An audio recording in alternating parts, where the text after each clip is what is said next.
पाकिस्तान के मसाइल का हल अडियाला के कैदी को उसका चोरी शुदा मैंडेट वापस देना है, आवाम की वोट का एहतराम और मैंडेट का एहतराम करना है।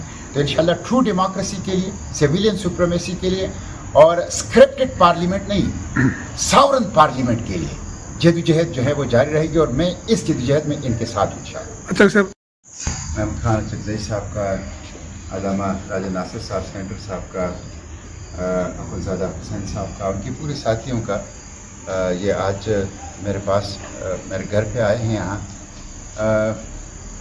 मैं इनको यकीन दिलाता हूँ कि इंशाल्लाह गज़ा, अक्सा और फ़लस्तीन के लिए ये जदोजहद इंशाल्लाह जारी रहेगी और असल हदफ जो है वो फ़लस्तीन है। ये जो सीज़ फायर है, सीज़ फायर के बाद भी आज अखबारात में, मीडिया में खबरें हैं कि 28 लोग शहीद कर दिए गए हैं और आज एक ही ख़ानदान के 7 ख़वातीन, 3 बच्चे, 1 मर्द, 11 के 11 लोग जो हैं वो शहीद, तो कत्लेआम जारी हैं।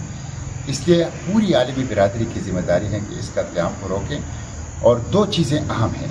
एक ये है कि जेनोसाइड के जो ज़िम्मेदारान हैं उनको कैफ़र किरदार तक पहुँचाना, और दूसरा ये कि पूरी दुनिया इसके ऊपर कंसेंसस रखती है कि फ़लस्तीन को आज़ादी दी जाए, फ़लस्तीन की आज़ादी। तो इंशाल्लाह ये जदोजहद जारी रहेगी ज़िंदगी के आखिरी सांस तक, उनके आखिरी कतरे तक। मैंने आज उनको ये भी यकीन दहानी कराई कि मैं जुल्म के ख़िलाफ़ हूँ, मज़लूम के साथ हूँ और तहरीक तहफ़्फ़ुज़ आईन पाकिस्तान के साथ सिविलियन सुप्रीमेसी के लिए, ट्रू डेमोक्रेसी के लिए और इंडिपेंडेंट जुडिशरी के लिए, फ्री प्रेस के लिए, फेडरेटिंग यूनिट के हुकूक के लिए, जबरी गुमशुदगी के ख़िलाफ़ मैं आप लोगों के साथ हूँ और फ्रंट लाइन में इंशाल्लाह इस जदोजहद को जारी रखेंगे। पाकिस्तान हम सब का है, 24 करोड़ आवाम का है, किसी तबके का नहीं है।